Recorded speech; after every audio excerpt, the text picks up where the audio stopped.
জানি এরা তোমাকে শুধু ভালোবাসে, এরা শুধু ভালোবাসে।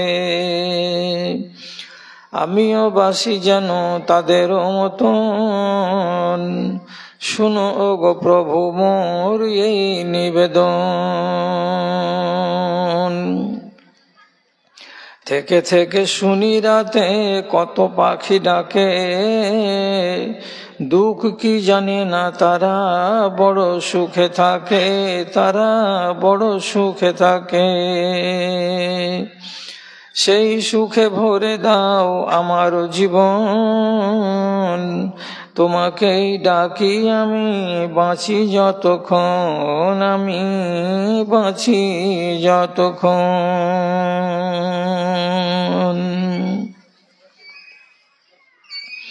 মাননীয় সভাপতি সাহেব,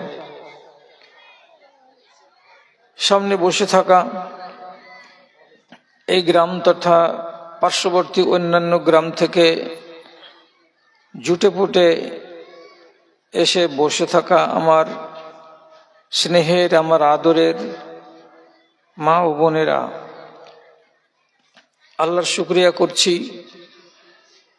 আমি যেমন করছি আপনারাও তেমন করুন, যে 1 বছর গত করে আবার আমরা এই ময়দানে সবাই মিলে এসে মাগরিবের পর থেকে এখন পর্যন্ত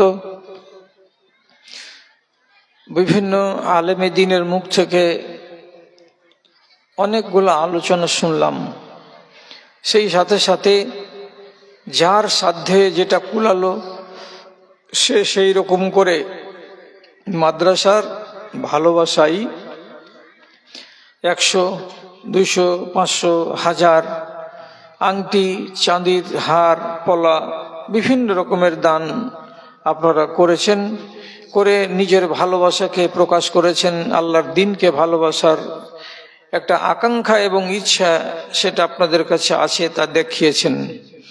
যে আল্লাহ আমাদের এই এক জায়গাতে এসে জমায়েত হয়ে কিছু শোনার এবং সেই শোনা থেকে উপকৃত হওয়ার আল্লাহ সুযোগ দিয়েছেন, সেই আল্লাহর আমরা শুকরগুজারি করি। একবার মোহাব্বতের সাথে নিজের নিজের জায়গাতে নিজের ঠোঁটটাকে নাড়িয়ে আস্তে করে বলুন একবার মোহাব্বতের সাথে আলহামদুলিল্লাহ। তারপরে তারা আখিরি রাসূল রাহমাতুল আলামিন, বিপ্লবী জননেতা জনাবে মুহাম্মদুর রাসূলুল্লাহ সাল্লাল্লাহু আলাইহি ওয়াসাল্লামের উপর শত সহস্র দরুদ ও সালাম বর্ষিত হোক। আল্লাহুম্মা সাল্লি আলাইহি, আল্লাহুম্মা বারিক আলাইহি। মা খালারা, আপনারা স্থির হয়ে বলদের কথাটা হলো এর জন্য পাপ পুণ্য নর নারী উভয়ই করে, উভয়ই করবে। মার্জনা আল্লাহ তাআলার মাফ করা, ছেলেদেরকে যেমন আল্লাহ মাফ করেন তেমনি মেয়েদেরকেও মাফ করে। মানুষ হিসাবে পুরুষরা যেমন ভুল করে তেমনি নারী জাত তারাও ভুল করে। ভুল হলো আমাদের জীবনের প্রথম ধাপ। আমাদের মা হাওয়া ভুল করেছিলেন, আমাদের বাপ আদম আলাইহিস সালাম ভুল করেছিলেন। ভুলের খেসারত দেওয়ার জন্য মাকে আর বাপকে আসমান থেকে জমিনে নামিয়ে দেওয়া হয়েছে। আমরা তাদের আওলাদ। এই মা আর এই বাপের আমরা পৃথিবীতে সব আওলাদ।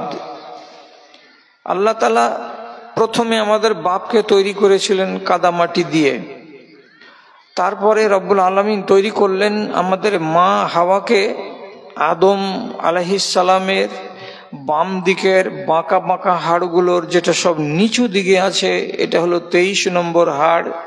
এই হাড় থেকে আল্লাহ তাআলা তৈরি করেছিলেন। এই জন্য এই যে বাঁকা হাড় থেকে আল্লাহ রব্বুল আলামিন তৈরি করলেন মায়ের জাতকে, তার জন্য আল্লাহর পক্ষ থেকে মায়েদের স্বভাবের ভেতরে অল্প একটুখানি বাঁকাপোনা রেখে দেওয়া হয়েছে। একটুখানি বাঁকা, একবারে সম্পূর্ণ বাঁকা বললে ভুল হবে। তার জন্য রাসূলুল্লাহ বলেছেন যে একটুখানি বাঁকা আছে সেই বাঁকা টুকাকে তুমি বেশি জোর করে সোজা করার চেষ্টা করিও না। ওর একটু যদি চলনে উলট পালট থাকে, একটু যদি ব্যবহারে ডান বাম লক্ষ্য করা যায়, তো তুমি বেশি গরম দেখিয়ে, বাহুর বল দেখিয়ে নিজের স্ত্রীকে মেরে পিটে তুমি সোজা করে দিবে, এই কথাটা জীবনে কল্পনাতে আনিও না।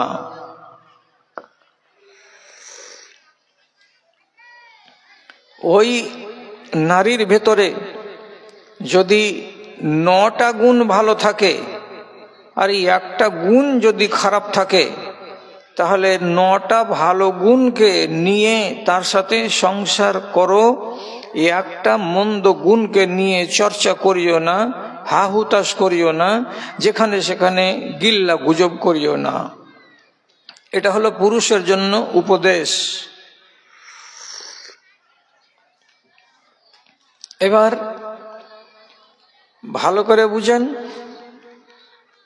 একটা কথা গোড়াতে বলে দিচ্ছি, সে কথাটা ভুলিয়েন না। সংসার সুখের হয় রমণীর গুণে। আবার বলছি, সংসার সুখের হয় রমণীর গুণে। একটা নর আর একটা নারীকে নিয়ে হয় সংসার। এই সংসারটা 60 বছর 70 বছর ধরে চলতে থাকে। এই সংসার নামের গাড়িখানা দুটো যে চাকা, একটা স্বামী আর একটা স্ত্রী, যদি 2 চাকা সমানভাবে না গড়ে তাহলে সংসার সুখের হয় না। দুটো চাকার যদি একটা ছোট হয় আর একটা বড় হয়, তো গাড়িখান ঠিকঠাক হয়ে সামনের দিকে এগোয় না। এই জন্য স্বামী এবং স্ত্রীকে দুজনকে আল্লাহ রাব্বুল আলামিন কিছু বিধিনিষেধ বলেছেন, কিছু নিয়ম নীতি বলেছেন। সেই নিয়ম নীতিকে মেনে চলতে গেলে সংসার চাকাটা সুডুল হয়ে গড়বে এবং সংসারে শান্তি থাকবে। ভালো করে বুঝুন, রাসূলুল্লাহ বলছেন, একটা লোকের কাছে যদি 10খানা গাড়ি থাকে 4 চাকা, আর সে যদি বলে আমি ধনী, সে লোকটা ধনী নয়। একটা লোকের কাছে যদি 10 ভরি সোনা থাকে, 20 ভরি চাঁদি থাকে, আর সে বলে যে আমি খুব ধনী, তো বলছে সে লোকটা ধনী নয়। তো ধনী কোনটা লোক?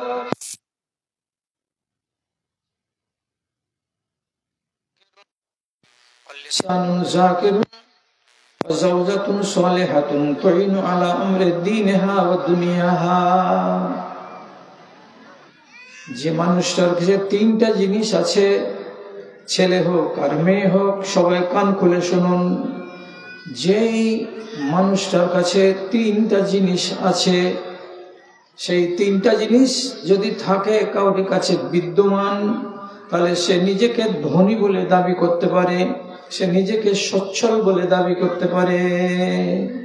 কি কি? আপনাকে আল্লাহ ঠোঁট দিয়েছে, জিহ্বা দিয়েছে। এই জিহ্বাটা নড়তে গেলে শব্দ তৈরি হয়। তো আপনি যদি এই জিহ্বাটাকে ফালতু কাজে নড়ান তো গুনাহের কথা বেরিয়ে আসবে। আর আপনি যদি এই জিহ্বাটাকে মাঝে মাঝে ভালো কাজে নড়ান তো আপনার নেকির মিটারের চাকা ঘুরতে থাকবে। তো আল্লাহ এমন একটা জীব আপনাকে জিহ্বা দান করেছেন, যেই জিহ্বাটা করে কি আল্লাহ তাআলার জিকিরে মশগুল থাকে। জিকির কোনগুলো? উঠতে বসতে, সকালে বিকালে, জোহরতে, মাগরিবে, আসরে, যখনই তার খেয়ালে আসে, তো সেই মা আর সেই বোন, সেই ভাই কি করে? নিজের জিভটাকে নড়িয়ে আল্লাহর জিকির করে। যেমন জিকির কোনটা? লা ইলাহা ইল্লাল্লাহ, এটা একটা জিকির। যেমন সুবহানাল্লাহ, এটা একটা জিকির। আলহামদুলিল্লাহ, এটা একটা জিকির। যদি এরকম কথাগুলো যখন তখন মুখ দিয়ে বেরোয় তো তার ফজিলত কি আছে? এটা হলো আল্লাহ রাব্বুল আলামিনের দেওয়া একটা বিশাল বড় নিয়ামত, যে আপনার জিভ দিয়ে যখন তখন জিকির বেরিয়ে আসছে, লা ইলাহা ইল্লাল্লাহ। এটা বললে কি হবে? রাসূলুল্লাহ বলছেন, ঈমান যদি দুর্বল থাকে নরের কিংবা নারীর, তো যত বেশি লা ইলাহা ইল্লাল্লাহ পড়বে তার ঈমানের মরিচিকাগুলো সরে সরে যাবে, ঈমানের ময়লাগুলো দূরে হয়ে যাবে, তার ঈমানটা ঝকঝকে হয়ে যাবে, তকতকে হয়ে যাবে। তাহলে মাঝে সাঝে আপনার জিভ দিয়ে কি বেরোয়? লা ইলাহা ইল্লাল্লাহ। সুবহানাল্লাহ পড়লে কি হবে? আল্লাহ তাআলার পবিত্রতা বর্ণনা করা হয়। আর হাদিসে আছে, যদি কোনো একটা নারী একটা নর একবার তার জিভ দিয়ে উচ্চারণ করে সুবহানাল্লাহি ওয়া বিহামদিহি, আপনারা জোরে করিয়েন না, আমার কথা শুনে যদি পারেন তো নিজের জায়গাতে বসে বসে আমার সাথে সাথে একবার বলিয়েন। কোনো একটা মা যদি বলে সুবহানাল্লাহি ওয়া বিহামদিহি, কি লাভ হবে? নবীজি বলছেন, গরিসাত লাহু নাখলাতুন ফিল জান্নাতে, ওই মেয়ে ছেলেটি মরার পরে যেটা জান্নাত পাবে, সেই একবার সুবহানাল্লাহি ওয়া বিহামদিহি পড়তে গেলে তার নিজের জান্নাতের সামনে একটা খেজুরের গাছ লাগিয়ে দেওয়া হবে। তাহলে আপনি নিজে চিন্তা করুন তো, আপনাকে আল্লাহ তাআলা অত বিশাল বড় জান্নাত দেবেন, সেই জান্নাতের সামনে ফাঁকা জায়গাতে আপনি যদি বলেন যে সারি সারি সারি সারি করে আমি খেজুরের গাছ লাগাবো, আমি সুন্দর সুন্দর নারিকেলের গাছ লাগাবো, তো এটা যদি আপনাকে দেখতে ভালো লাগে তো মাঝে মাঝে শুধু বলবেন সুবহানাল্লাহি ওয়া বিহামদিহি, জয়বার বলবেন, তো এটা সুন্দর করে খেজুরের গাছ জান্নাতে আপনার জন্য লাগানো হবে। এটা একটা জিকির। তাহলে ধনী মানুষ কোনটা? যে মানুষটার জবান দিয়ে আল্লাহর জিকির বের হয়। আর একটা লোককে কালবুন শাকিরুন, এমন একটা মানুষ যাকে আল্লাহ রাব্বুল আলামিন অন্তর দিয়েছেন, দিলটা দিয়েছেন, অত্যন্ত শুকরগুজার। শুকরগুজার, এই যে কয়েকটা খালাগুলো খাড়ো হয়ে গেলেন, আপনারা যদি বাড়ি যাবেন তো ঠিকঠাক চলে যান, ওইভাবে দাঁড়িয়ে থাকিয়েন না। যদি বাড়ি যাবেন তো চলে যান, আর যদি না যাওয়ার ইচ্ছা থাকে তাহলে একটু চুপ করে বসে যান, দয়া করে দাঁড়িয়ে থাকেন না। এরে বাবা, এই লাল জামা, বসো না বাবা, বসে যাও, বসে যাও, বসে যাও, বসে যাও। দ্বিতীয় নম্বরটা কি? কালবুন শাকিরুন, আল্লাহ আমাকে একটা দিল দিয়েছেন, আপনাকে একটা দিল দিয়েছেন, আপনার এই দিলটা কি করে? সব সময় আল্লাহ রাব্বুল আলামিনের শুকরগুজারি করে। কেমন? পড়োশীকে আল্লাহ তুমি পাকার বাড়ি দিয়েছো, তুমি আমাকে কাঁচা বাড়ি দিয়েছো, তবু আপনি কি বলছেন? আলহামদুলিল্লাহ, যা পেয়েছি এতে আমি খুশি আছি। আপনার পড়োশী বা গ্রামের লোকেরা ঈদের টাইমে 3000 টাকা দামের শাড়ি পরে, আপনাকে আপনার স্বামী 600 টাকা দামের শাড়ি দিয়েছে, আপনি ওই 600 টাকা দামের শাড়িটা পরে নিজে নিজে বলছেন আল্লাহ যা আমাকে দিয়েছে লাখ শুকর, এটাই আলহামদুলিল্লাহ। এইরকম যে অন্তর নারীর আছে, এই অন্তরটাকে বলা হয় শুকরগুজার। মাঝে মাঝে মাঝে মাঝে ফসল কম, আলহামদুলিল্লাহ। একটুখানি টান চলছে সংসারে, আলহামদুলিল্লাহ। কোনো কিছু হয়ে গেল অভাবে, আপনি সব সময় আপনার অন্তর দিয়ে আপনি শুকরগুজারি করছেন আল্লাহ তাআলা, যে আল্লাহ যা দিয়েছেন এটাই ভালো, আল্লাহ যে হালাতে রেখেছেন এটাই খুব ভালো হালাত।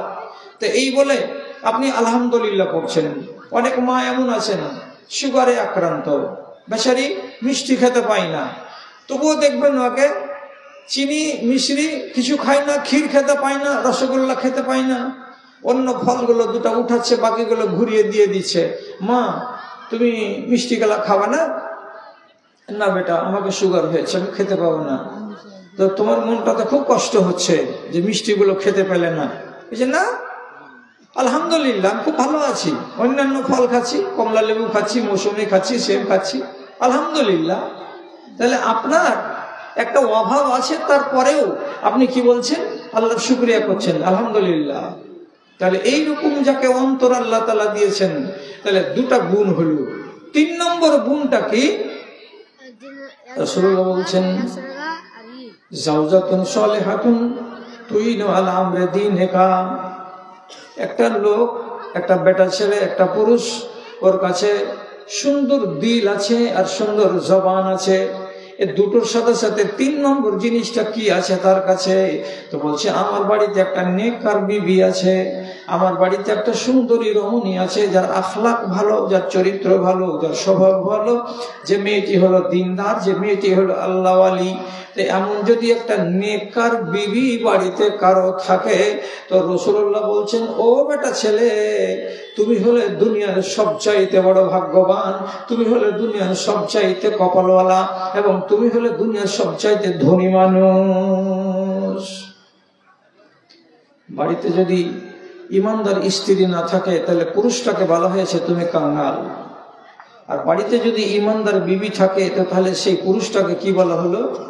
যে খায়রুন মাক্তানাজাল আব্দ, সবচাইতে বড় ধন, সবচাইতে বড় সম্পত্তি কোনটা? তো এই 3টা জিনিস যার ভাগে আছে, সেই লোকটা যদি তার কাছে জুবান থাকে মিঠা জিকির করা, অন্তর থাকে শুকরগুজারি করা, কিন্তু বাড়িতে বিবি ভালো নাই, 1 ওয়াক্ত নামাজ পড়ে, 3 ওয়াক্তের পড়ে না, রমজানের রোজা কয়টা রাখে আর বাকি কয়টা রাখে না, ঝাই ঝাই করে, হেঁ হেঁ করে, গালদাই মন্দ করে, স্বামীটার ফরমাবরদারি করে না, তাহলে এইরকম যদি ছিনার মেয়ে ছেলে বাড়িতে থাকে, তো রাসূলুল্লাহ বলছেন তোমার সংসার এটা সুখের নয়, এটা হলো তোমার জন্য দোজখ, তুমি সুখী নও।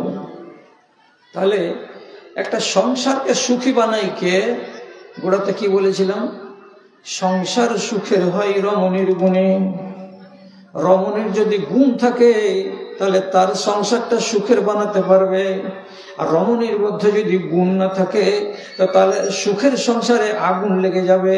তার জন্য নবীজি বারবার করে তাগিদ করেছেন বেটা ছেলেকে, যেদিন তুমি তোমার নিজের সংসারকে সাজাবার জন্য তোমার তোমার জোড়া বাছাই করতে যাবে, সেদিন বংশকে দেখো, মেয়েটির রং সুরাতকে দেখো, এবং তার ধন দৌলতকে দেখো, এবং তার মধ্যে ঈমান আছে কিনা দেখো, দিনদারি আছে কিনা দেখো। সব যদি পাওয়া যায় আর ঈমানদারি যদি না পাওয়া যায়, তাহলে মেয়েটাকে বাদ দিয়ে অন্য মেয়েকে খোঁজ করতে যাও। আর যদি একটা মেয়ের কাছে টাকা পয়সা বেশি নেই, ওর বাপ হলো গরিব, মেয়ে ছেলেটি দেখতে কত সুন্দর নয়, গায়ের রংটা একটু ফ্যাকাশে কিংবা গায়ের রংটা একটু সামলা, কিন্তু মেয়ে ছেলেটি বড় দিনদার, আল্লাহওয়ালি, পরহেজগার, তো নবীজি বলছেন যদি পয়সা কম থাকে তাও ভালো, যদি শেকেল সুরাত একটু কম হয় তাও ভালো, তার ভিতরে দিনদারি আছে, সে দিনদারিকে দেখে তুমি এই মেয়েটাকে বাড়ি নিয়ে যাও, কবুল করে, এই মেয়েটা তোমার সংসারে আলো জ্বালাবে। কি বুঝা গেল?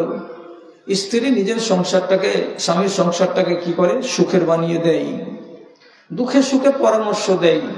রাসূলুল্লাহ আর এক হাদিসে বলছেন, সাআদাতুদ দুনিয়া ফি আরবাইন, যার কাছে 4টা জিনিস আছে, এ মানুষটা হলো খুশনসিব, এ মানুষটা হলো কপালওয়ালা। 4টা জিনিস। কি কি 4টা জিনিস? মায়েরা বসে আছেন, একটু খেয়াল করছেন আমার কথার দিকে। 4টা জিনিস যার কাছে আছে, সে মানুষটা নিজেকে বলবে আমি খুশনসিব, আমি ভাগ্যবান, আমি কপালওয়ালা। কি কি 4টা জিনিস? রাসূলুল্লাহ বলছেন, এই ছেলেগুলো, এই মেয়েগুলো, রে এই মেয়েটি, হাট এখান থেকে, না বসবি তো খাড়ো কেন আছিস এখান করে, এই যা। আবার ওই খাড়ো থাকলে এখান করে, তুমি বেশি হুঁশিয়ার নাকি? যারা বসে আছে তারা পাগলি নাকি? আমি তো বললাম যে যদি বাড়ি যাওয়ার থাকে তো চলে যাও ভদ্রভাবে, আর এখানে দাঁড়িয়ে কেন থাকছো মাঝখানে?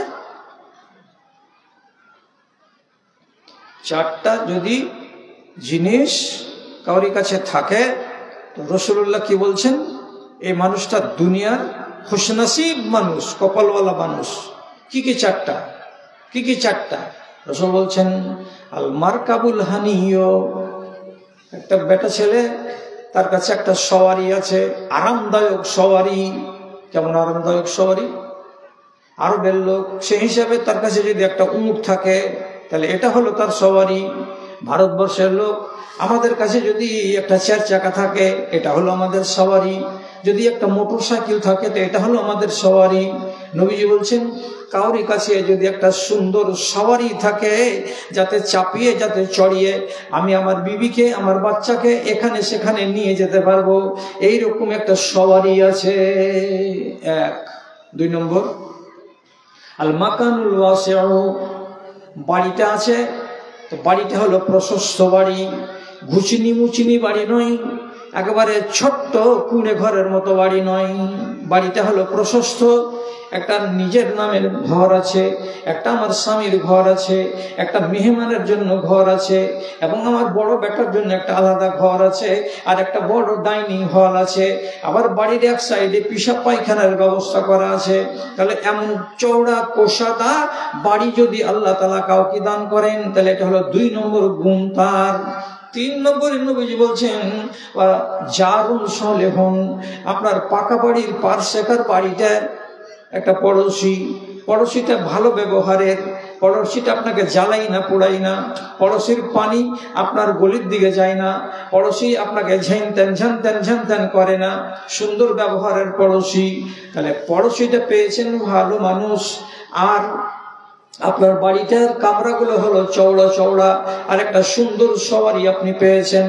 তারপরে নবীজি বলছেন ওয়াজাউজাতুন সালিহাতুন, আর মানুষটা যদি একটা সুন্দরী বিবি পেয়ে থাকে, সুন্দরী মানে কি, সালেহা মানে কি, যার ভেতরে দ্বীন আছে, যার ভেতরে আখলাক আছে, যার ভেতরে দ্বীনদারির মাত্রাটা পূর্ণ মাত্রাতে আছে, নামাজ রোজার পাবন্দি করে। তাহলে 4টা গুণ যদি কোনো একটা মানুষ নিজের কপালে জুটাতে পারে তো রাসূলুল্লাহ বলছেন এই লোকটা হলো ধনী, এই লোকটা হলো কপালওয়ালা, এই লোকটা হলো দুনিয়াতে ভাগ্যবান। সবই যদি থাকে আর পড়োশি যদি জল্লাদ হয়, আপনার সুখ সব পুড়ে ছাই হয়ে যাবে। পড়োশির জ্বালাতে সুখ পাবেন না, একটু বৃষ্টির পানি হবে না, বাড়ি থেকে খেচার মেচার করবে। একটু কোনো জায়গাতে কিছু হয়ে গেলে, হ্যাঁ তোমাকে মুরগিটিকে আমার দিকে কেন ছেড়ে দিছ, তোমার খাসলত খারাপ, উমুক তুমুক। পড়োশি যদি ভালো হয় তাহলে এটা বিশাল বড় আল্লাহ তাআলার নিয়ামত। এবার আপনি নিজেকে এমন গুণে গুণান্বিত করেন যে আপনার স্বামীর জন্য দুনিয়াটা যেন স্বর্গ হয়ে যায়, দুনিয়াটা যেন জান্নাত হয়ে যায়। এটা পারবে কে? একটা স্ত্রী। স্বামী যদি বদমাশ হয়, একটা দিনদার বেটি ছেলে যদি তার বাড়িতে আসে, তাহলে চেষ্টা করতে গেলে ওই বদ মেজাজের স্বামীটাকে 2 মাসে 3 মাসে 6 মাসে 1 বছরে একটা মেয়ে ছেলে সোজা করে দিতে পারবে। আল্লাহ তাআলা ওই যোগ্যতা নারীর ভেতরে দিয়েছেন। হ্যাঁ পারবে। উদাহরণ দিচ্ছি, একটা লোক মদ খায়, বাড়ি যাচ্ছে তো স্ত্রীর কাছে গিয়ে আজে বাজে কথা বকছে। স্ত্রী স্বামীটাকে সোজা করবে। কেমন করে সোজা করবে? যখন মদ খেয়ে মাথা খারাপ থাকবে তখন কিছু বলতে হবে না। যখন মদ খেয়ে ওর নেশাটা কেটে যাবে তখন স্ত্রী ওকে বুঝিয়ে বলবে, তুমি যে এরকম করে মদ খেয়েছ, আর আমার কোখে একটা বেটি আছে, এত সুন্দরী বেটি, ক্লাস 8-এ পড়ছে, আর কিছুদিন পরেই বেটিটার বিয়ে শাদী লাগবে, তো তোমার কারণে এত সুন্দরী মেয়েটার ভালো বাড়িতে বিয়ে হবে না। কেন? যখনই বেটির চেহারা দেখে লোক আসবে বউ করতে, তো তোমার কথা শুনবে, এটা কার বেটি? যে জামশেদের বেটি। ওই জামশেদ মদখোর জামশেদ, যে হ্যাঁ। আপনি পালিয়ে যাবে, না না না মদখোরের বেটিকে বিয়ে করবো না। তুমি কি চাইছো যে তোমার এই ফুলের মতো বেটিটার জীবনটা কালি হয়ে যাক? ভালো ভালো বাড়িতে রিশতা হবে না, কোন রাখালের সাথে বিয়ে হবে, গরিবের বাড়ি বিয়ে হবে। তুমি কি চাইছো এটা? স্ত্রী যদি একবার বুঝাই, না বলবে না, তো শুধু এইটুকু বলবে, সেই তোরে ছাড়তে পারি না, কি করবো রে, এইরকম কথা বলবে। আচ্ছা, স্ত্রীর দ্বারাই সংশোধন বেশি হয় আর অন্য বাহিরের মানুষের দ্বারাই সংশোধন অত হয় না। কেন? কেনর মানে জানেন? নবীজি বলছেন লাম তোরা লিল মুতাহাব্বাইনি মিসলুন নিকাহে। পৃথিবীতে যদি দুটো বেটা ছেলে একজন আরেকজনকে ভালোবাসে, এটা হলো একটা ভালোবাসা। আর একটা ছেলে আর একটা মেয়ে বিবাহ করার পরে এরা দুজন যদি একজন আরেকজনকে ভালোবাসে, তো এটাও হলো ভালোবাসা। তফাৎ কতটা? বেটা ছেলে যতই ভালোবাসুক না কেন, চায়ের দোকানে যখন চা খাওয়া হয়ে যাবে, তখন দুজনের বাড়ি চলে যাবে। এই বেটা ছেলেটা ওর ঘরে ঘুমাবে, এই বেটা ছেলেটা ওর ঘরে গিয়ে ঘুমাবে। এটা মুহাব্বত কতক্ষণ ছিল? তো চায়ের দোকানে ছিল।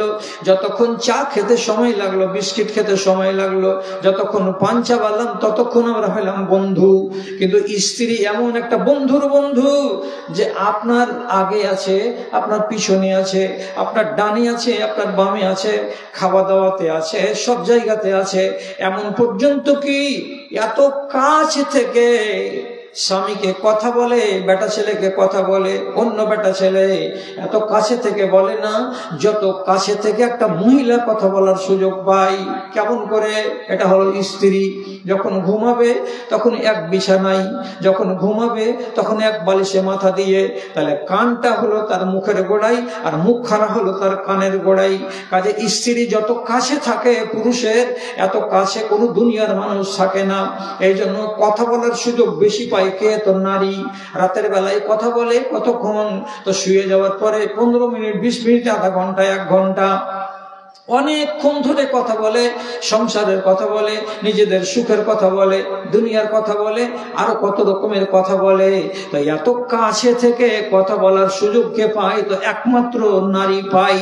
এই জন্য নারী নিজের স্বামীকে যত তাড়াতাড়ি সোজা করতে পারবে, দুনিয়ার কোনো একটা আলেম, মৌলবি, মাওলানা ওই মানুষটাকে, বেটা ছেলেটাকে তত তাড়াতাড়ি সোজা করতে পারবে না। কানের কাছে এসে ভিন ভিন করে কথা বলছে, এগুলো করিও না।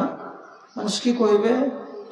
বড় হয়েছ, ছেলে পিলার বাপ হয়েছ, এখন এগুলো ছেড়ে দাও। এতে লজ্জা নষ্ট হচ্ছে, সম্মান বরবাদ হচ্ছে। তো কানের কাছে যে বলছে স্ত্রীটা, তো তাড়াতাড়ি কানে শুনছে। আর হেট হুট করে যে তেড়ে দিবে, তো তেড়ে দিয়ে যাবে কোথায়? স্ত্রী তো বিছানেই থাকবে। এই জন্য পুরুষটা ওকে হেট হুট করতে কম পারে। আপনি ওকে বুঝান, একদিন না হয় দুদিন, দুদিন না হয় 3 দিন, এ করতে করতে করতে করতে দেখবেন ঠিক হয়ে যাবে পুরুষটা। আপনার স্বামী নামাজ পড়ে না, ঠিক আছে, নামাজ পড়ে না, ওকে নামাজ ধরাবেন। কেমন করে নামাজ ধরাবো? একটা নারী যদি ইচ্ছা করে তার বেনামাজ স্বামীকে নামাজি বানিয়ে দিতে পারবে। যদি চেষ্টা করে, তাহলে কি করে? ফজরের বেলা আজান হবে, মা খেয়াল করবেন কথার দিকে, ফজরের টাইমে আজান হবে, ওযু করে এসে আপনার স্বামীকে একটু আলতো আলতো করে জাগান। দুলালির বাপ উঠে যাও, দুলালির বাপ উঠে যাও। গা মোড়া দেবে, আড় মোড়া দেবে, উঠবে না। তখন আবার চোখের পাশে, দূরে নয়, ও যেখানে ঘুমিয়ে আছে তার পাশে আপনি নামাজ শুরু করে দেন। এটা বাড়ির ভিতর আছে, আলহামদুলিল্লাহ রাব্বিল আলামিন একটু আওয়াজ করে বলেন, আর রহমানের রহিম একটু আওয়াজ করে বলেন। আস্তে আস্তে করে নামাজ পড়বেন আর তেলাওয়াত গুলো করবেন। আপনার স্বামী চকিতে শুয়ে শুয়ে শুনবে গুনগুন গুনগুন কে করছে। খানিক পরে জানতে পারবে, নিত্যা ভাঙবে, বলবে এটা আমার স্ত্রী কোরআনের তেলাওয়াত করছে। তখন ওকে লাজ হবে। কি বলে লাজ হবে? আরে আমি শুয়ে আছি, আর একই মানুষের মানুষ আমার বাড়িওয়ালি এত জাড়ে ঠাড়ে উঠে নামাজ পড়ছে, তো আমাকে কি লাজ নাই? আমি উঠি। লজ্জাতে উঠবে। তারপরে আপনি তো উঠাচ্ছেনই ওকে মাঝে মাঝে একবার করে, উঠো না জি, নামাজ পড়ো না জি। একদিন বললেন, 2 দিন বললেন, 3 দিন বললেন, 4 দিন বললেন, নামাজ ধরে না। এটা কি চলছে এখানে জি? টিপির করে জি বলুন সাহেব। হ্যাঁ, এই বেটি ছেলেটার মাথায় কি আছে রে? এ শালা কোন ছোট লোক আছে বেটি ছেলেটারে? সারাটা বেলা ভর আর মাথাতে সিগন্যাল জ্বলছে, মানে শালা ছোট লোক কুণ্ঠে পেয়েছে একটা কি কুড়িয়া রোডে, আর ওটাকে মাথায় দিয়ে এখানে বসে আছে। খেয়াল করেন এদিকে। এতে টাইম মেলাই হয়ে গেল, আপনারাকে বলেছি যে তাড়াতাড়ি করে ছেড়ে দিব। তো আপনি 8 দিন বললেন, 9 দিন বললেন, 10 দিন বললেন, সোজা হয় না। আরেকদিন ওকে একটা ঝামেলাতে ফেলে দেন। এবার ঝামেলাটা কি শুনছেন? সব খালাটি কান খাড়ো আছে কি নাই ভালো করে শুনেন কি বলছি। ঝামেলাতে ফেলতে বলছি, আপনার স্বামী যেদিন মন ভালো থাকবে সেদিন ওকে তরকারি তুলে তুলে দেন, ভাজি তুলে তুলে দেন, ডাল তুলে তুলে দেন, আর হাসতে হাসতে হাসতে হাসতে জিজ্ঞেস করেন, আচ্ছা আমিনার বা, আমি তোমাকে সুখ দিতে পারলাম জীবনে? তো ও বলবে যে হ্যাঁ, তোমাকে পেয়ে আমি সুখী। আচ্ছা তাহলে আরেকটা প্রশ্ন করি, কিয়ামতের দিন যদি আমি তোমার সাথে থাকতে চাই জান্নাতে, তো তুমি আমাকে নিবা? পুরুষরা তখন বলবে, কোটি কোটি মানুষের ভিড়ে তোকে কি পাওয়া যাবে রে? যদি দেয় আল্লাহ তাআলা তো তুমি নিবা? আল্লাহ দিলে নিব, তুমি তো ভালো মানুষ। কিন্তু এবার পাল্টা প্রশ্ন করেন, আমি নামাজ পড়ছি, দিনদারি করছি, আমি মরার পরে ইনশাআল্লাহ জান্নাত পাবো, আর তুমি নামাজ পড়ো না, আর যার ভিতরে নামাজ নাই লোকটা জান্নাত পাবে না। তাহলে কিয়ামতের দিন আমি তোমাকে কেমন করে পাবো? তুমি আমাকে বুঝিয়ে দাও তো, কেমন করে পাবো? তুমি তো জাহান্নামে চলে গেলে, আর আমি যাব জান্নাতে, আর আমি তোমাকে চাই না, তো কি করে আমি তোমাকে পাবো? ভেজালে ফেলছেন কি করে? তুমি যদি আমাকে ভালোবাসো এই দুনিয়ায়, তাহলে তুমি আমাকে ভালোবাসবে ওই দুনিয়ায়। আমি তোমাকে মন দিয়ে ভালোবাসি এই দুনিয়ায়, তোমাকে আবার স্বামী হিসেবে পেতে চাই ওই দুনিয়ায়। অতএব তোমার সঙ্গে আমার সুখ আছে, ভালোবাসা আছে, এই ভালোবাসাটাকে আখিরাতে আমরা পাবো। তার জন্য ব্যবস্থা কি করতে হবে? ব্যবস্থা হলো এই, আমি যেমন দিনদারি করে মরবো, তেমনি তুমি দিনদারি করে মরো। যদি দিনদারি করে না মরো, তাহলে আমি তোমাকে কিয়ামতের দিন পাবো না, তুমি আমাকে পাবে না। আপনারা ফের বলবেন যে নিজের স্বামীকে কি পাইবে বেটি ছেলেরা? আল্লাহর কসম খেয়ে বলছি, কথাটা ভুলিয়েন না। মা আয়েশার ফটো কাগজে করে জিবরিল এনেছিলেন রাসূলুল্লাহর সাথে বিয়ে হওয়ার আগে, এনে কাবার প্রাঙ্গণে নবীকে দেখিয়ে দিয়েছিলেন। এটা কি দেখেন তো? রাসূলুল্লাহ হাতে দেখছেন তো একটা মেয়ে ছেলের ছবি। তখন নবীজি ওকে বলছেন, জিবরিল এটা কি দিলা তুমি? এটা ছবি কার? এটা মেয়ে ছেলের যে ছবি এই কার্ডের ভেতরে, তো আমি দেখে কি করব? তো বিবাহের আগেই জিবরিল আলাইহিস সালাতু ওয়াস সালাম নবীজিকে বলেছিলেন, হাযিহি যাওজাতুকা ফিদ দুনিয়া ওয়াল আখিরা, এই যে মেয়ে ছেলেটির ছবি আপনাকে আমি দেখালাম, এই মেয়ে ছেলেটি একদিন আপনার বিবি হবে। এই বিবিটা দুনিয়ার জন্য বিবি এবং আখিরাতের জন্য বিবি। এটা শুধু দুনিয়ার বিবি নয়, কিয়ামতের দিন এই বিবিটা আপনার কিয়ামতেও জান্নাতের ভেতরে সাথী থাকবে। দুই দুনিয়ার জন্য বিবি বানানো হয়েছে। বুঝতে পারলেন? তাহলে আপনার স্বামী যদি আপনাকে প্রাণ খুলে ভালোবাসে, আপনি তাকে চাপে ফেলে দেন, তুমি নামাজটা ধরো। তুমি নামাজ না পড়লে আমরা দুজন এক জায়গাতে জমা হতে পারবো না।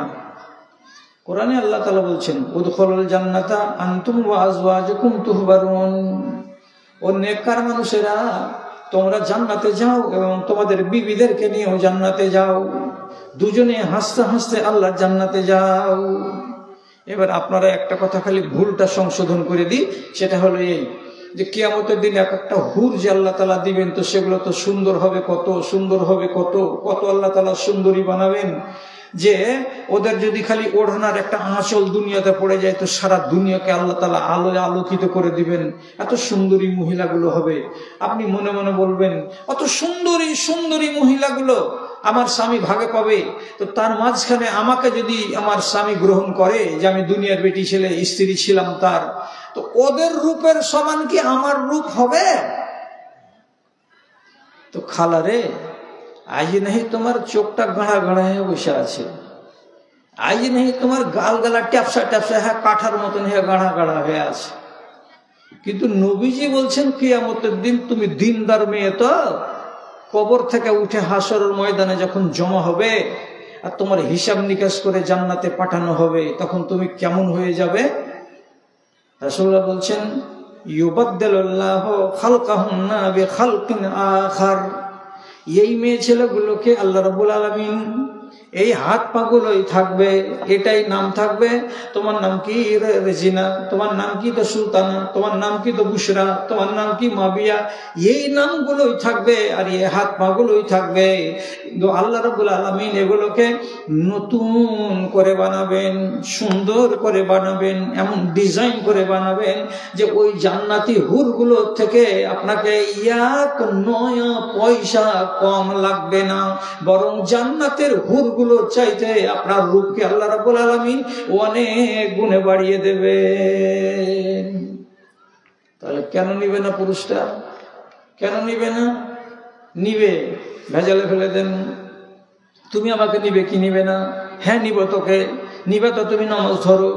যখন এইরকম 2 দিন 3 দিন 4 দিন 5 দিন 6 দিন বলতে থাকবেন আর আবার পাশে দাঁড়িয়ে দাঁড়িয়ে রাতের বেলায় নামাজ পড়বেন, তখন ওকে লাজ হবে।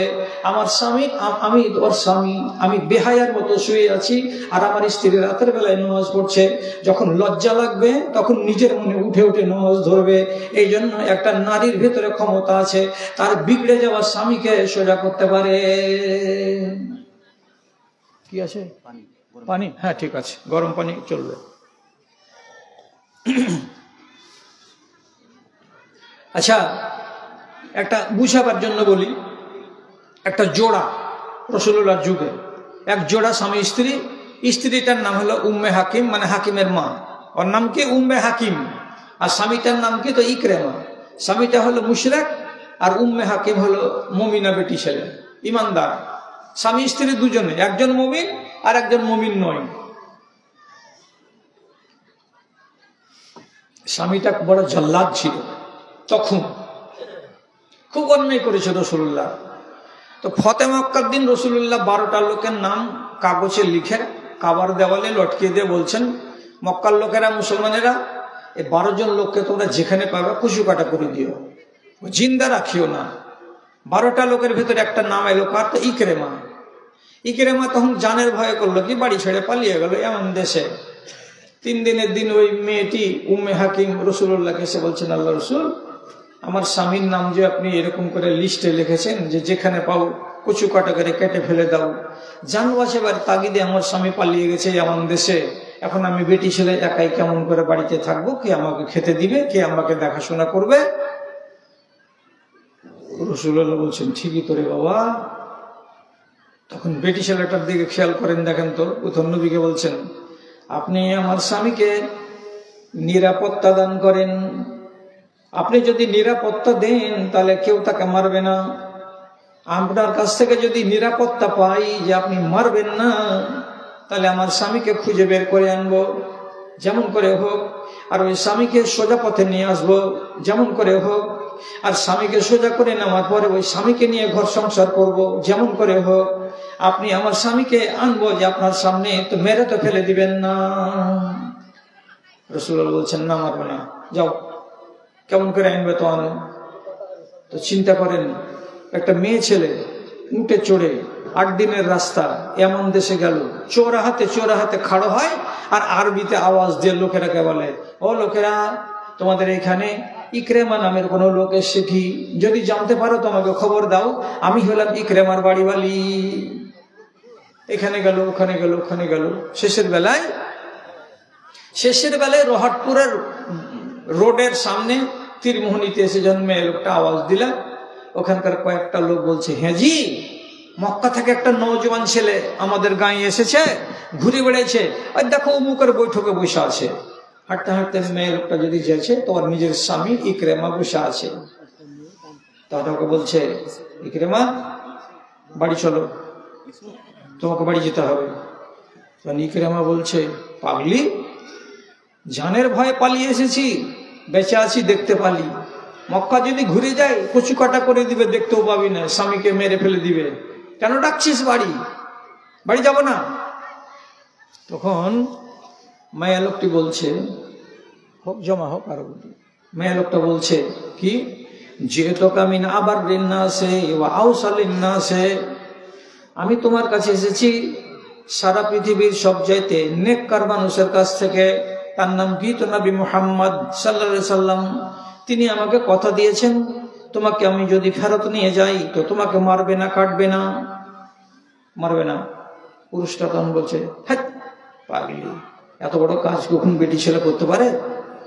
স্ত্রী বলছে, আল্লাহর কসম আমি এটা কাজ করে এসেছি নবীজির কাছ থেকে, তোমাকে মারবে না। রাসূলুল্লাহ আমাকে নিরাপত্তা দিয়েছেন, তুমি আমার সাথে বাড়ি চলো, তোমাকে বাড়ি যেতেই হবে। রওনা হলো স্বামী স্ত্রী। পুরুষটা বলছে, আমাকে কি আমার স্ত্রী মারবে তার জন্য নিয়ে যাচ্ছে? না, তোমার উপরে আমার ভরসা আছে, তুমি আমার ক্ষতি করবে না, চলো বাড়ি চলো। মিয়া বিবি রওনা দিল। এখান থেকে চলতে চলতে চলতে চলতে সারাদিন যাওয়ার পর সন্ধ্যেবেলায় কোনো এক জায়গাতে গিয়ে তারা আরামের জন্য রাত কাটাবে ওই জায়গায়। তো খানা পানি যা ছিল খেলো দিল। বিছান বিছালো তো দুটা, এখানে একটা বিছান আর আধ হাত দূরে আর একটা বিছান। রাত্রি 8টার সময় ঘুমাতে যাবে, তখন ইকরামা আমার স্ত্রীকে বলছে, আরে উম্মে হাকিম, হাকিমের মা, এরকম করে বিছানটা দুখান কেন করলি রে? বিছানের দুটার মাঝখানে ফাঁক কেন? বুঝতে পারি না, একটাই বিছান হবে, তুই স্ত্রী আমি স্বামী। তখন স্ত্রী বলছে, তুমি আমার স্বামী হলে ঠিক, আমি তোমার বিবি হলাম ঠিক, কিন্তু আমি হলাম ইমানদার, তুমি হলে বেঈমান। আমার মতো একজন ইমানদার মেয়ের কাছে তোমার মতো বেঈমান ঘুমাতে পাবে না, রাত কাটাতে পাবে না, আমার শরীরে হাত লাগাতে পাবে না। তুমি তখনই আমার শরীরে হাত লাগাতে পাবে যখন তুমি নিজেকে ইমানদার বানাবে। এই জন্য আমি তোমাকে ইমানদার বানাবো বলে বাড়ি নিয়ে যাচ্ছি। তো যতক্ষণ তুমি ইমান আনোনি ততক্ষণ তুমি আমার উপরে হারাম, এই জন্য বিছানাটা আলাদা করে দিলাম। ইকরামা বলছে, সুবহানাল্লাহ, এগুলো ইসলামের নীতি নাকি রে? হ্যাঁ।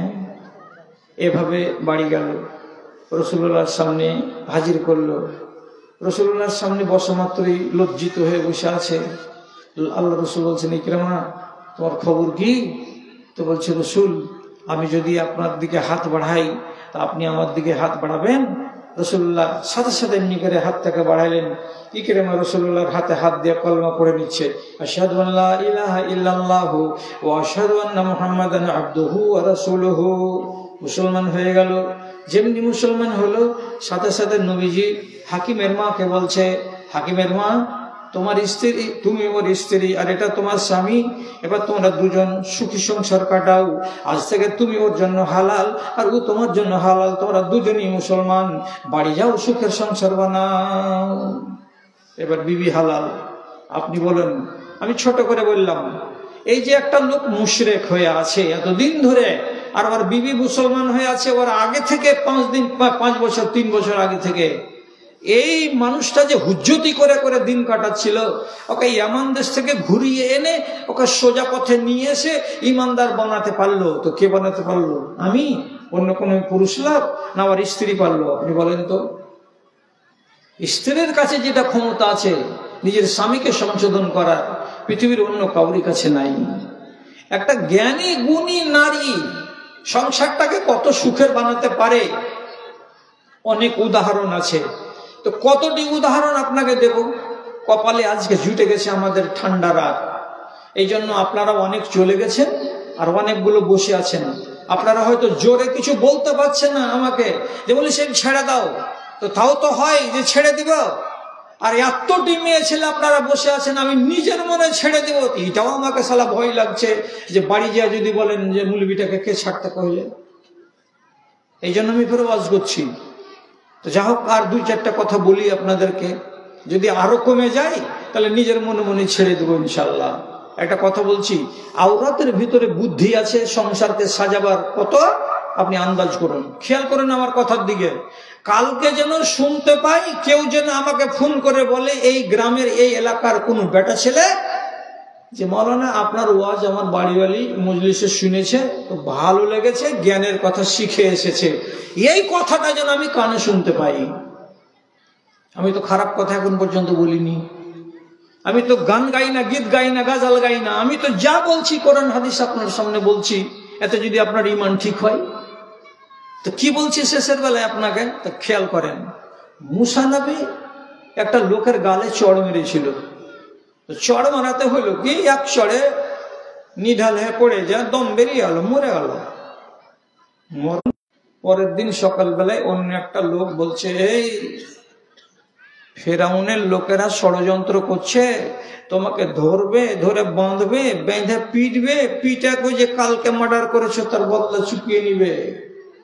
কানে যেমন খবর এলো যে আমার বিরুদ্ধে ষড়যন্ত্র হচ্ছে, নবীজি মুসা নিজের জান বাঁচাবার জন্য মিশর ছেড়ে দিয়ে পালিয়ে চলে গেলেন অনেক দূর শহর, মদিনা থেকে পশ্চিম দিকে দূরে। সেই শহরটার নাম হচ্ছে কি মাদায়েন। এখানে চলে এলেন। সে মাদিয়ান শহরে এসেছেন তো 8 দিন 9 দিন হেঁটে হেঁটে হেঁটে হেঁটে হেঁটে হেঁটে হেঁটে হেঁটে ওই শহরে যখন পৌঁছেছেন, তখন বিকেল বেলা একটা বড় ইন্দারার পার্শ্বে প্রচুর ছেলে পিলে নিজেদের ছাগল বকরি উটকে ইন্দারা থেকে পানি তুলছে আর পানি পান করাচ্ছে, পানি তুলছে আর পানি পান করাচ্ছে, আর জার্ঘে জার্ঘে পানি পান করা হয়ে যাচ্ছে, ওরা বাড়ির দিকে চলে যাচ্ছে। ওই ভিড়ের কাছে নবী মুসা এক পা করে আগিয়ে এলেন। তো আগিয়ে এসে দেখছেন দুটো বেটি ছেলে ইন্দারা থেকে একটু দূরে চুপচাপ খাড়ো হয়ে আছে। ওরা নিজের বালতি ইন্দারাতে নামায় না, সবটি ছাগলের দড়িগুলোকে হাতে করে ধরে আছে। 2 বোন ছাগলগুলো পানি পান করবে, তারপরে বাড়ি নিয়ে যাবে। সন্ধ্যা নেমে আসছে।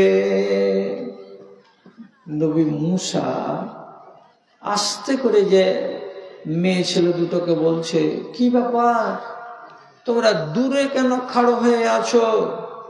তোমরা বকরিকে পানি খাওয়াবে না? তো মেয়ে দুটো বলছে, পানি তো পান করাবো, কিন্তু আমরা হইলাম বেটি ছেলে, অতক্ষণ পর্যন্ত পানি পান করাতে পারবো না। হাত্তা ইউজদেরার রেয়া, যতক্ষণ পর্যন্ত বেটা ছেলেরা ইন্দারার গোড়া থেকে সরে না যাবে, জায়গাটা ফাঁকা না হবে, ততক্ষণ আমরা ওই ইন্দারার গোড়ায় যাব না। কেন যে আমরা হলাম নারী জাত, বেটা ছেলের সাথে গায়ে গা লাগাবো না, হুড়াহুড়ি করতে যাব না, এতে আমাদের ইজ্জত নষ্ট হবে। তার জন্য অপেক্ষা করছি যে এদের কখন পান করা হবে যে আমরা কাছে যাব। নবী মুসা বলছে, ও এই ব্যাপার। তো বেটি ছেলে দুটা প্রথমেই একটা কথা বলে দিল, কি, আবু না শাইখুন কাবীর, আমাদের বাপটা হলো অচল বুড়া মানুষ, ও হাঁটতে পারে না, বাইরে যেতে পারে না, বকরি সরাতে পারে না। এই বুড়া বাপকে বাড়িতে রেখে আমরা যুবতী 2 বেটি এসেছি ছাগল চড়াতে, বকরিগুলোকে পানি খাইয়ে তাড়াতাড়ি বাড়ি যাব। নবী মুসা ইন্দারাতে বালতি নামাইলেন, কাউরি সাহায্য নিলেন না, একাই 20 লিটার ওজনের বালতিকে ডুবিয়ে উঠিয়ে নিলেন উপরে, ওদের বকরিটিকে পানিটাকে পান করিয়ে দিলেন। দেওয়ার পরে এবার বলছেন, যাও বাড়ি চলে যাও। এরা তো অবাক, এই কোন লোকের লোক আল্লাহ, একবারে ফেরেশতার মতো হয়ে আমাদের সামনে এসে এত তাড়াতাড়ি পানি পান করিয়ে দিল। আর কত মজবুত যে একবারে 20 লিটারের বালতিটাকে একাই ছেড়ে উঠিয়ে দিল, কাউরি সাহায্য নিল না।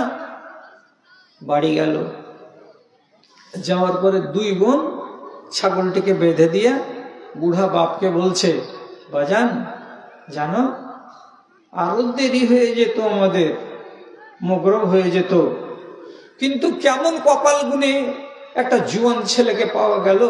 সে জুয়ান ছেলেটা আমাদের দিকে দেখে ওর মনে কি হলো, বালতিটা নিয়ে গিয়ে নামিয়ে পানি ভর্তি করে আমাদের ছাগলগুলোকে পান করিয়ে দিল। তাতে হলোটা কি, আমরা তাড়াতাড়ি করে বাড়ি চলে এলাম।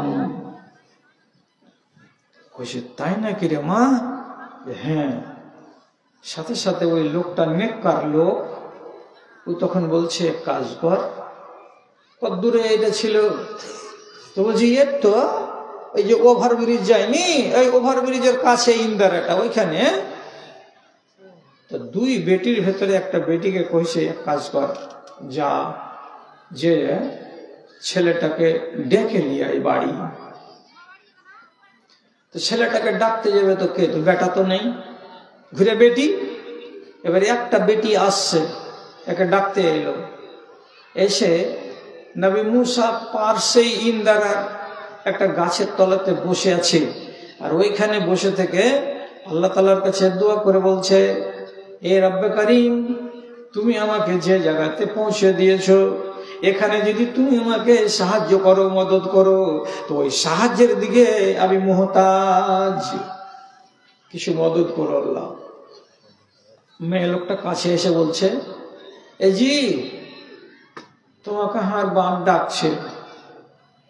এমনি করে মুখ চড়ে নবী মুসা বলছেন, তোমার বাপ ডাকছে কেন? তো বলছে কিছু বদলা দিবে তোমাকে, তুমি যে উপকার করে দিয়েছো আমাদের। তখন নবী মুসা মনে মনে ভাবলেন, বিদেশে আছি, একাই মানুষ, যাই, কোন আল্লাহর বান্দা আমাকে ডাকলো, তোর বাড়ি যাই। তো এই মেয়েটা হাঁটছে আর সাথে সাথে নবী মুসা হাঁটছে। চলে চলে চলে চলে চলে চলে গিয়ে মঞ্জিলে যখন এসে বসলো, কথাগুলো শুনলো ওই বুজুর্গ। তো শোনার পরে তখন নবী মুসাকে বলছে, চিন্তা করতে হবে না, এমন জায়গাতে তুমি চলে এসেছো, এখানে তোমার উপরে কেউ জুলুম করতে পারবে না, এখানে তোমাকে কেউ মারবে না, কাটবে না, আমি তোমার পিঠের উপরে আছি ছাতার মতো, চিন্তা করিও না।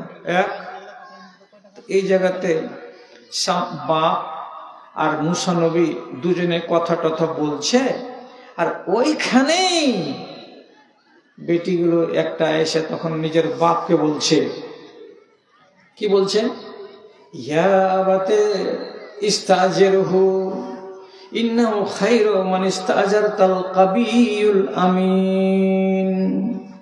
বাজান, এই ছেলেটা যদি রাজি হয় তো বাড়িতে ওকে চাকর রেখে নাও। কেন যে চাকর যদি একে রাখো তো দুটা গুণ আছে ছেলেটার। কি দুটা গুণ?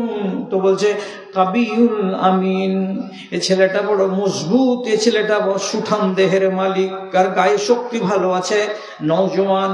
এক, দুই নম্বর হলো কি, এ ছেলেটা হলো বড্ড আমানতদার, আমানত আছে এর কাছে। আচ্ছা, তুমি বেটি ছেলে কি করে চিনলে যে এটা আমানতদার? মজবুত শক্তিশালী এটা নেই দেখেছো যে ইন্দারাতে 20 লিটারের বালতি ডুবিয়ে একাই উঠিয়ে নিয়েছে, কিন্তু আমানতদার তুমি কি দেখে বুঝতে পারলে? কেন করে বুঝতে পারলে জানো? যখন ডেকে নিয়ে যাচ্ছিল বাপের বাড়ির দিকে, তো মেয়ে ছেলেটি আগে আগে হাঁটছে আর মুসা নবী পিছনে পিছনে হাঁটছে। তো একটু চলার পরে নবী মুসা মেয়েটিকে বলছেন, এই মেয়ে, আগে আগে হাঁটতে হবে না, তুমি আমার পিছনে পিছনে হাঁটো, আমি তোমার আগে আগে হাঁটবো। যখন রাস্তা বদল হবে বা ভুলে টুলে যাব, তুমি পিছন থেকে আমাকে বলবে ডানে হও বামে হও, এটা ভালো। কিন্তু তুমি একটা যুবতী মেয়ে ছেলে আমার আগে আগে হাঁটবে আর আমি তোমার পিছনে পিছনে হাঁটবো, তোমার পা উঠা দেখতে পাবো, হাওয়া যদি জোরে দুলে তো তোমার ঘাড়ের কাপড় যদি উঠে যায় তো তোমার চুল আমি দেখতে পাবো, তোমার কাঁধ আমি দেখতে পাবো। হাওয়ার কারণে কিংবা তোমার চলার কারণে তোমার হয়তো শরীরের কোনো অংশ আমি দেখতে পাবো। আমি একটা পুরুষ লোক, একটা অচেনা রমণীর যদি শরীরের কোনো অংশ আমি দেখতে পাই, তাহলে আমার ভেতরে নানা রকমের কুচিন্তা চলে আসতে পারে। তার জন্য আমি তোমাকে বলছি, তুমি আমার পিছে পিছে হাঁটো, আমি আগে আগে হাঁটবো, কোনো মেয়ে ছেলেকে যেন সামনের দিকে আমি দেখতে না পাই। তাহলে এর জানা হয়ে গেছে বেটি ছেলেটার কি, এটা হলো আমানতদার। আমি একটা আলগা বেটি ছেলে, আমাকে পেয়ে ও তো বলতে পারতো, রাস্তা রাস্তা গল্প করতে শুরু করতো, এই হলো আর সেই হলো, তোমার বিয়ে হয়েছে না হয়নি, তোমার বয়স কত, তুমি কতখানি পড়া, আমাকে বিয়ে করবে কি করবে না, তোমার বাপ আমার সাথে বিয়ে দিবে কি দিবে না, 10 কথা বলতাম, কিন্তু কোনো কথাই বলেনি, চুপচাপ চলে আসছে, চুপচাপ চলে আসছে। তাহলে এর ভেতরে আমানত কত আছে, যে একটা সাবালিকা বেটি ছেলেকে সাথে সাথে করে নিয়ে যে আসছে, তো তার সাথে কোনো আজে বাজে গল্প কিছু কথা বলে না। বাপকে মশওয়ারা দিচ্ছে কে? বেটিতে, আব্বা এ ছেলেটাকে তুমি রেখে নাও বাড়িতে, চাকর হিসেবে যদি রাখো, তো এর শক্তিও ভালো আছে আর এর আমানতদারিও ভালো আছে। কাজে যার ভিতরে আমানত থাকবে ওকে তো রাখতে হবে, তাহলে তো গৃহস্থালিতে বরকত হবে, খিয়ানত হবে না। আচ্ছা দেখেন তো মেয়েটির বুদ্ধি কত আছে, তার বিবেক কত আল্লাহ তাআলা দিয়েছেন যে বাপকে পরামর্শ দিতে পারছেন। এবার ওর বাপ তখন খানিক বাদী লোকটাকে বলছে, মুসা নবীকে বলছে, বাবা এখানে থাকো, খাও, রাত কাটাও, এখানে যে তুমি থাকবে তো তোমাকে একটা কথা বলছি। কি কথা? ইন্নী উরিদু আন উনকিহাকা বিহিদাই ইবনাতাইয়া হাতাইনি আলা আন তাজুরানি সামানিয়াতা হিজাজ। আমার দুটা বেটিকে তুমি দেখেছো পর্দার সাথে, এই দুটা বেটির ভেতরে কোন একটা বেটির সঙ্গে আমি তোমার বিয়ে লাগিয়ে দেব, তুমি আমার একটা বেটিকে বিয়ে করে নাও। শর্ত হলো এই, আমার বেটিকে তুমি মোহরানা দিবে। কতটি মোহরানা দিব? তো লোকটা বলছে আমার বাড়িতে তোমাকে 8 বছর বকরি চড়িয়ে দিতে হবে। শুনলি গে খালা, কত টাকা মোহর হলো? 8 বছর বকরি চড়িয়ে দিতে হবে আমার বাড়িতে, এটা হলো মোহর। হয়ে গেছে, নিচ্ছি। 8 বছর বকরি চড়িয়ে দিতে গেলে মোহর শোধ হয়ে যাবে, আর তোমার স্ত্রী তোমার হয়ে গেল, কোন একটা বেটির সঙ্গে আমি বিয়ে দিয়ে দিচ্ছি। দেখেন সন্ধ্যাবেলাতে মুসা নবী কইছে, আল্লাহ তোমার কাছে আমি খেতে চেয়েছিলাম, তোমার কাছে আমি রুটি চেয়েছিলাম, কিন্তু রব্বুল আলামিন তুমি এত দয়াবান যে আমাকে তুমি রুটিও দিলে, আর রুটিটাকে বানিয়ে দিবে কে? সে বানানে ওয়ালি মায়ালোকও তুমি আমাকে দিলে। আমার লাভ হলো কয়টা? যে দুইটা জিনিস আমি পেয়ে গেলাম। নবী মুসা মিশরকে ছেড়ে দিয়ে জানের ভয়ে বিদেশের মাটিতে আশ্রয় পেলেন, শুধু ব্যবহার দেখিয়ে তেনার বিয়ে হয়ে গেল একটা পর্দানসীন বেটির সঙ্গে, মেয়ের সঙ্গে। 8 বছর ধরে তিনি ছাগল চড়িয়ে তারপর নিজের বিবিকে নিয়ে নিজের দেশে এসেছেন। কেন বললাম কথাটা? স্ত্রী বুদ্ধিমতী হতে গেলে বাপকে মশওয়ারা দিতে পারবে, নিজের স্বামীকে তো মশওয়ারা দিতে পারবে। আর স্বামীকে যদি ভালো মশওয়ারা দিতে পারে তো সংসারটা যে কত সুখের হবে তার মিশাল আর উদাহরণ আপনাকে আমি কি দিব, কতটি দিব। রাত হয়ে গেল, শুয়া 11টা, ছেড়ে দিব 11:30 রাত্রিতে। আপনারাকে বাড়ি যেতে হবে সবাইকে, আর ওয়াজ করব না, শুধু একটা কথা বলছি বলে শেষ। রাসূলুল্লাহ মক্কা এসেছিলেন তো ঢুকতে পেলেন না মক্কা, তো জানোয়ার সাথে করে এনেছিলেন। তো জানোয়ার জবে করতে হবে 10 তারিখের দিন। তো তারা আগে মুশরিকেরা বাধা দিল। তো নবীজি বললেন সব সাহাবীটিকে নিজের নিজের বকরিগুলোকে সব জবাই করে দাও মাঠে। তারা বলছে কাজ হয়নি তো জবাই কেন করব? 15 মিনিট পরে রসুল দেখছেন তো একটাও খাসি জবাই হয়নি। রাসূলুল্লাহর চোখ লাল হয়ে গেল। উম্মতিরা তোমরা আমার কথা শুনছো না মানে কি? রাসূলুল্লাহর চোখ লাল দেখে বিবি সাথে ছিলেন উম্মে সালমা, উনি বলছেন রাসূল আপনার চোখ লাল কেন? বলছে লাল কেন হবে না, রাগের জ্বালাতে লাল হয়ে গেছে। আমি বললাম কুরবানিগুলো করে দাও, তো একটা লোক কুরবানি করেনি, মন খারাপ হবে না? হবে না। বলছি এই জন্য? হ্যাঁ। মশওয়ারা দেখেন স্ত্রী লোকের। তখন ছুরিখানটাকে উম্মে সালমা বাহির করে দিয়ে রাসূলুল্লাহকে বলছেন এলেন ছুরি, আর নিয়ে বাহিরে যান। আর যাওয়ার পরে আপনার যেটা খাসি আছে আপনি নিজের খাসিটাকে করেন কি নিজে জবে করে নেন, আমি ট্যাং ধরছি, আপনি জবে করে দেন, লোক দেখবে তো দেখবে। লোকেরা দেখলো, আর দেখার পরে তিনি নিজে বলছেন আর আপনার মাথার চুল নেড়া করবে যে লোকটা, ওই নাপিতটাকে ডাকেন। তো রসুল যখন নিজের খাসিকে জবাই করে দিলেন তখন দূর থেকে লোকগুলো উঁকি মেরে মেরে দেখে বলছে রসুল জবাই করে দিলে, হে কি করবি তুই? কেটে দে আমার কেটা। ও তখন বলছে রসুল বেলে জবাই করে দিলে, হ্যাঁ কেটে দে আমাদেরটা। 10 মিনিটের ভেতরে গোটা মাঠে যতটি খাসি ছিল সব জবাই হয়ে গেল। তো রাসূলুল্লাহর ওইখানে বিবেকটা কাজ করছে না, কিন্তু কাজ করছে কার বিবেক? স্ত্রীর বুদ্ধিটা কি? আপনি জবাই করেন না নিজেরটা, তখন দেখবেন যে গোটা জাহানে যতটি লোক আছে এখানে সবাই ধাড়ার জবাই করে দিবে।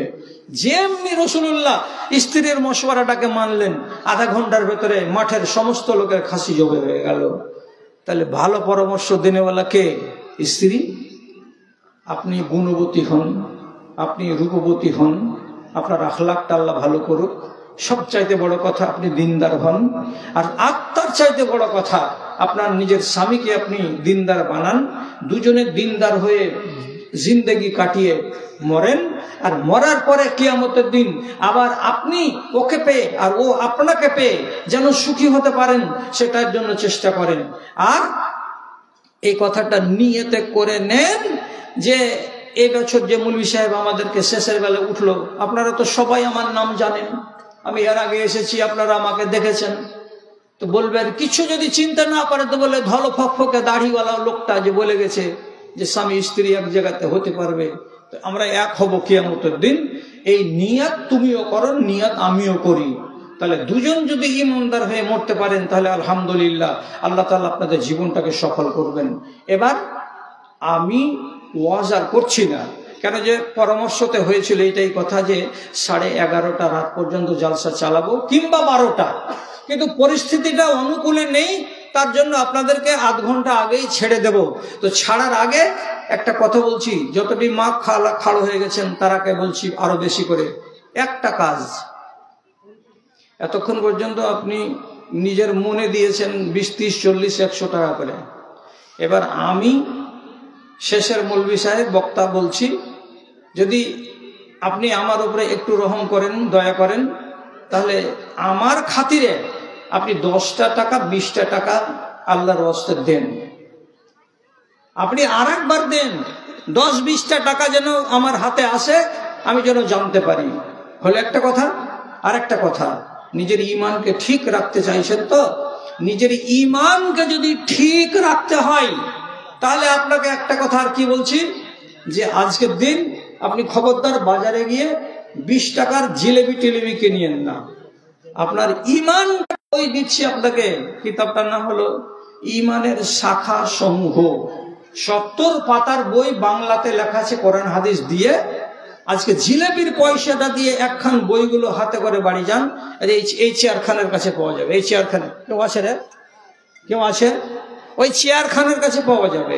আপনার বেটিটাকে দিয়ে, বাচ্চাটাকে দিয়ে একখানা বাড়ি নিয়ে যে পড়বেন, আপনার ইমানটা আল্লাহ তাআলা যদি মজবুত করে দেয় তো 20 টাকাতে ইমান ঠিক করে পাওয়া যাবে। তা আপনি আর দেরি করবেন কিসের জন্য? আমাকে দেন 20 টাকা, 10 টাকা, 100। আরে বাপরে, মাশাআল্লাহ মাশাআল্লাহ। স্বামী অসুস্থ আছে, তার জন্য পায়ের তোড়া খুলে দিয়ে দিয়েছে আমার এক খালা, মাশাআল্লাহ। আজিবুল বাস রব্বান্নাস ইশফি আনতা শাফি লা শিফা ইল্লা শিফাউকা শিফান লা ইউগাদিরু সাকামা। পরওয়ারদিগার আলম, তোমার বান্দি নিজের স্বামী অসুস্থ আছে বলে তোড়া দান পাঠিয়েছে, আয় আল্লাহ তাকে সুস্থবান করে দাও। রব্বে কারীম, তোমার লম্বা চড়া আজমাইশ তোমার বান্দার উপরে করিও না। লা বাসা তাহুরুন ইনশাআল্লাহ। আজিবুল বাস রব্বান্নাস ইশফি আনতা শাফি লা শিফা ইল্লা শিফাউকা শিফান লা ইউগাদিরু সাকামা। ইউসুফ আলীর বেটি 600 টাকা দান করেছে, মাশাআল্লাহ, আলহামদুলিল্লাহ, জাযাকাল্লাহ। আচ্ছা, আলহামদুলিল্লাহ। তিনটা খালা, 3 জন মহিলা 3টা আংটি এখান করে দিয়ে গেছে, আলহামদুলিল্লাহ, মাশাআল্লাহ, জাযাকাল্লাহ। আল্লাহুম্মা আইয়িদহুম বিল ইলমি ওয়াল হিলমি ওয়া যায়্যিনহুম বিল ঈমানি ওয়াত তাকওয়া ওয়া লা তুওয়ারিজু বিল ফিতানি ইয়া রাব্বাল আলামিন। নুরুল ইসলামের আদায়ের পরে এটা আবার এলো নাকি? আচ্ছা আচ্ছা আচ্ছা, মাশাআল্লাহ। খালারা, খুব ভালো রিপোর্ট, খুব ভালো রিপোর্ট। নুরুল ইসলামের বেলা কতটি 60 না কত টাকা হয়েছিল, তো আবার আপনারা যে দিয়েছেন এইটা এখন দান এলো কতটি, তো 26,520 টাকা আপনাদের দান এসে গেছে, আলহামদুলিল্লাহ, মাশাআল্লাহ, জাযাকাল্লাহ। পরওয়ারদিগার, তোমার বান্দিরা যে যে উদ্দেশ্যে দান পাঠিয়েছে, আয় আল্লাহ তাদের দানকে তুমি সাদরে গ্রহণ করো। রব্বে কারীম, কারো বাপ কারো মারা গেছে, আয় আল্লাহ তাদের তুমি মাগফিরাত করো। যত দূর পর্যন্ত চোখের জ্যোতি যায় অত দূর পর্যন্ত তাদের কবরকে প্রশস্ত করে দাও, আমিন। 1000 টাকা মাসকুরার, আর দুজনে 100 টাকা, 100 করে 200 টাকা। আল্লাহ রাব্বুল আলামিন